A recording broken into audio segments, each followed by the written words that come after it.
All right, Bill, what's the biggest story of the week, the most important story of the week? The media ignoring or trying to denigrate the Durham revelation about spying on Trump.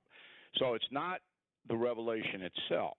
That's not the biggest story because we don't know what he has. But I've watched the mainstream media when they have covered this. I mean, the New York Times was amazing what they admitted to. But when they did cover it at all, they said they've got nothing.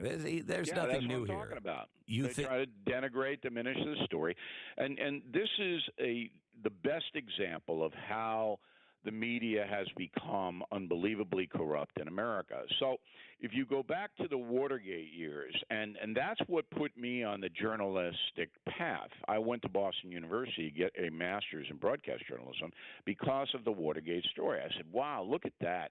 The press, bringing down all of this corruption and telling the American people what was happening. I'd like to do this. And that's exactly true. So now we have something very similar to Watergate. In fact, on the No Spin News on BillO'Reilly.com this week, we had the attorney for Deep Throat.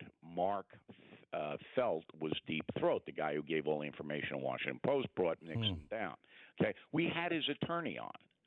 And the attorney said, hey, this is almost exactly the same because the Watergate plumbers are trying to bug the Democratic National Headquarters, and now this operation that had a contract with the federal government to maintain some kind of nebulous software, they were, in effect, bugging the Trump Tower and then later on the White House because they were in there on a legitimate contract but using their access illegitimately. Correct. Does Stu understand? Do you want to? No, he understands the word illegitimate. Okay. Let me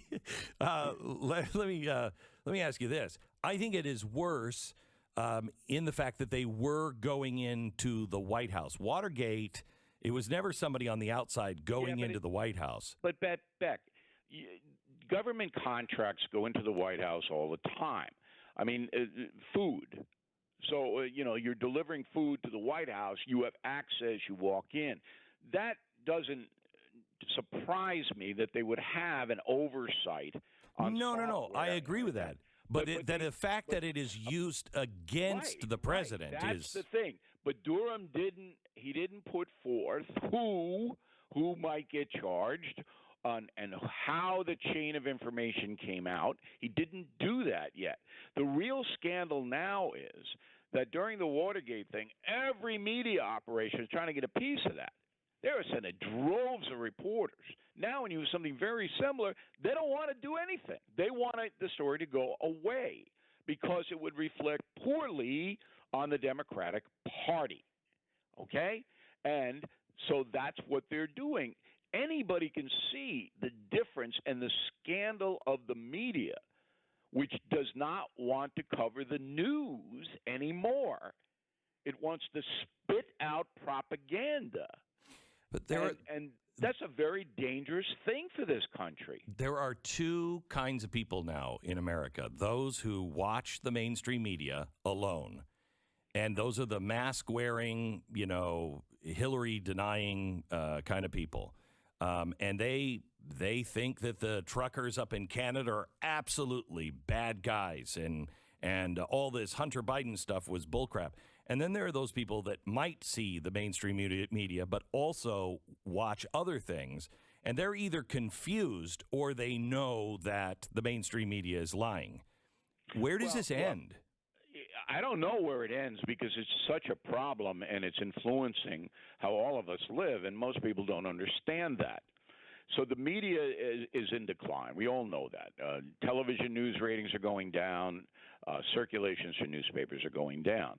But they still drive narratives, and they still can spit out stuff all over social media, which is where most Americans get their news. And you have it on the other side as well.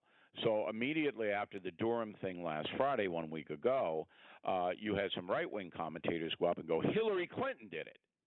She paid it. Well, that's not true. We don't know who paid it. We don't know whether Hillary Clinton knew. may have. We certainly know that John Podesta knew. That was the head of the Clinton reelection campaign. It's the same thing. Like Nixon didn't know that these guys were going into the DNC at Watergate to try to bug it. He didn't know that. That's been established. But then after he found out, he tried to cover up and he lied under oath and he did all these other things. Correct.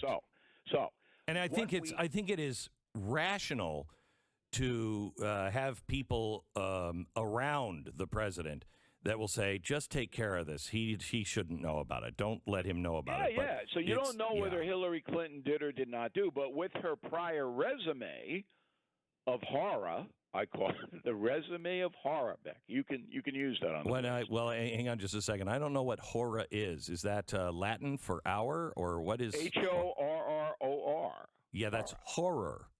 Yeah, that's what I said, Beck. No, what's the matter with you? Say it again. Still thinking about your lower regions? No, I'm not. I'm thinking about your. Everybody understood the word that I said, Beck. All right, let's move it along. No, okay. No. All right. You are horror. Why do I do this in the horror Friday? of our death? Yes. You know why I do this every Friday? Because you have an enormous audience. And now I'm going to get my plug in so I don't have to get in at the end. This is President's Day, President's Weekend. Did everybody know that? Yeah. It's honoring Lincoln and Washington. Yeah. All right. Except in San Francisco where they believe they were villains. Okay. So President's Day weekend, we have on BillO'Reilly.com, we're streaming the Trump History Tour. And everybody can see it, and I want you to go there because you're going to see a totally different Donald Trump, a Donald Trump you've never seen before. And these were based on the 4 shows we did in December. Okay, that's why I do this Friday thing with you, Beck. What's your next question? All right, good. I'm glad you're transactional. I just thought you liked me. Yeah, so that's at BillO'Reilly.com. It's free to watch it? For premium and concierge members, for others a nominal fee because we do have production costs. Oh, my gosh. You're just raking in the cash. All right. Okay. So we have the Durham thing. Yes. The second. You want to get to the truckers? I know you love the truckers because. No, I really want to know what you think. The media loves the truckers. Oh, I every time I turn it on Fox News or any of the others, the truckers. All right, I'm going to break it down. You know I'm a simple man, right? I am the simplest man you have ever known in your life, with the exception of Stu. No, okay. I know some people who are special. No, it's impossible. That are a little am so simple. Yeah. I am. My parents should have named me Simon. Simple Simon at the Pyman. Okay. So all I have is one question. Geraldo Rivera. So Geraldo Rivera is the king of the underdog. All right, his whole career, his 87-year career, has been championing the underdog. That's how he made his reputation, and that's what he always does. This is like Moses calling Methuselah old. I love this. Yes. Okay. Give me. If you want to go out and do a little skateboard exposition, I'll rack up next to you. All right. Okay. All right. So Geraldo is Mr. Underdog. Okay, Mr. Vietnam protester, Mr. Everything. Yeah. So now, when you have a legitimate protest in Canada, all right, it's legitimate. I mean, these truckers, they don't want to be told by the government they can't make a living if you don't do X, Y, and Z as far as COVID is concerned. That is a legitimate protest every country on earth. But Geraldo thinks they're thugs. Because why? Because they drive their trucks into Ottawa to get media attention? That's what you do when you protest, all right? And yeah, some of them are getting arrested. Some of them should get arrested. If you're blocking the pedestrians from doing whatever or stopping business, that's what happens when you protest, and people accept that. But I'm saying to myself, what is Geraldo's beef? I don't understand the beef. It's a legitimate protest. You might not agree with their point of view, but why are you, personally attacking them? Do you have an answer for that? Yeah, it doesn't fit their agenda. That's the only answer. What is the agenda? The agenda is the mask wearing, the totalitarian lean, the Marxist kind of movement that we are going heading towards. Geraldo's buying into a progressive vision where you do what we say or we hurt you. No, he's too shallow for that. He is. So you don't think he understands? No, I think he does understand it. He's just doing it because that'll increase his lovability and likability with people on the other side, and he can keep his job. That might be true. He might be pandering. Yeah. But when I see him and he's doing this stuff, and I know him really well. I'm doing a big benefit for his autism charity that's coming up in March. And I'm going, what is this? I don't understand why you would attack protesters who are legitimately demonstrating their anger at a certain policy. That is what democracy is all about. So how does this affect the average person with the way they have cracked down on the financial? Well, that's in Canada, though. Canada is a different thing. In America, I don't expect we see any of that. I don't even think you're going to get many of the truckers. They want to do it here, but it's all waning now. You see, the COVID thing is on the skids, and the mandates are flying out the window now. And Americans are a population that responds to the moment. And it looks like the COVID moment is passing. It could come back, sure. But it looks like that all it is, and I'm praying that this is true, goes away. And then if that happens, the protests will as well. What about the people like the Washington Post that has been taking these hacked names and exposing them? And it's not just for the truckers. They apologized. Didn't they apologize for that? I don't think so. The story came out yesterday. You may be right. I didn't see an apology. Yeah, somebody apologized for putting people's names out that were unvaccinated. Maybe it wasn't a Washington Post. Look, at this point in our country, if people don't understand that the totalitarian left wants to hurt you if you don't agree with them, then just take a trip out to Hollywood.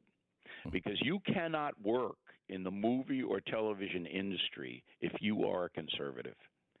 Unless you're one of these guys, like Arnold Schwarzenegger, who's, way up and established. But if you are trying to forge a career in the entertainment industry and you have any traditional leanings at all, even if you're just pro-life, you cannot work. They will not hire you. And that is the most vivid example of totalitarianism that I can give you.